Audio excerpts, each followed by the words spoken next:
Halo Sobat Teknisi, seperti janji saya kemarin, saya akan sedikit berbagi di sini ya, tidak bermaksud untuk mengajari, karena saya rasa dengan kita berbagi seperti ini, kita akan sama-sama tahu ya untuk proses backup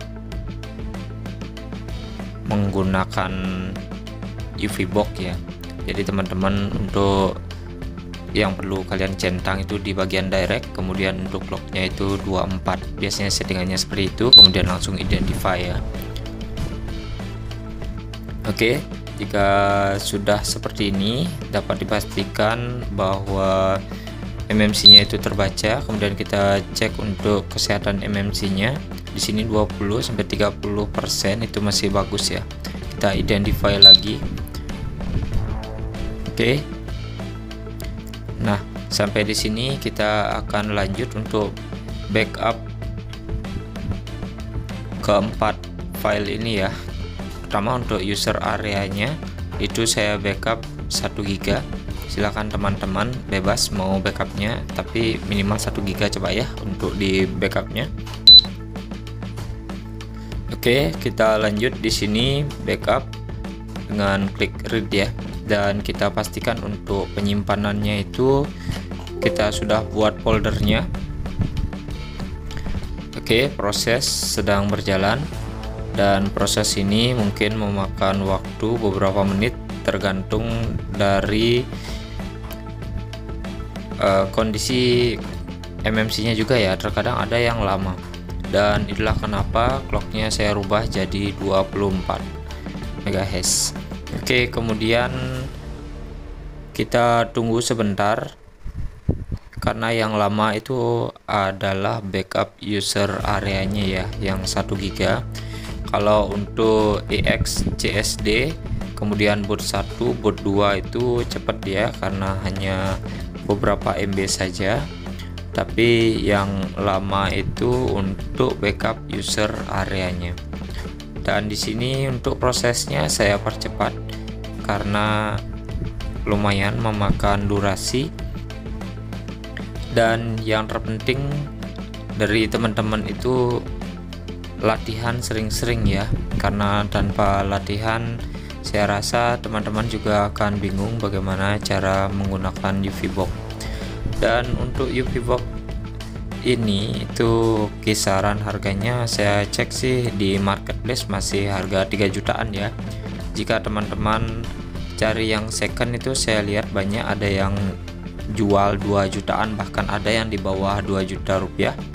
Dan kalau misalkan belum mampu untuk membeli yang baru, teman-teman beli yang second dulu, tapi dipastikan kondisi untuk MMC nya itu masih bagus, masih sehat. Kemudian untuk yang lainnya teman-teman juga harus punya kabelnya. Kabel untuk connect ke UV box nya itu sama seperti connect ke printer ya. Nah, karena kemarin juga kabelnya itu rusak, jadi saya gunakan kabel printer, ternyata sama. Jadi gunakan kabel yang bagus. Kalau misalkan tidak bagus, terkadang dia tidak connect. Oke, ini untuk user areanya sudah selesai di backup. Oke, kita coba untuk backup user area partnya. Ternyata di sini UV-nya error. Oke, jika kondisinya seperti ini, teman-teman silahkan close aja. Untuk aplikasinya kita ulangi dari awal. Sama seperti tadi, caranya yaitu centang direct MMC untuk clocknya 24 MHz dan langsung identify. Jika sudah berhasil, kita geser ke user area part. Di sini kita backup yang merah-merah ya. Di antaranya ada FRP, NP data, NP RAM, factory, kemudian persis, proinfo. Nah, itu semuanya di backup dulu. Untuk MediaTek dia seperti itu ya. Jika semuanya sudah dicentang yang merah-merah, dipastikan kembali. Jangan lupa untuk memastikan ya, kemudian read. Nah, di sini kita kembali simpan pada folder yang telah disiapkan. Teman-teman silahkan siapkan saja. Kalau misalkan belum ada seperti ini, silahkan buat new folder supaya nanti mudah dalam kita ngambil filenya itu. Nah, kalau untuk user area path ini, filenya itu sedikit dan prosesnya sudah dipastikan cepat ya. Beda dengan tadi waktu kita read dump-nya, itu sangat berbeda sekali.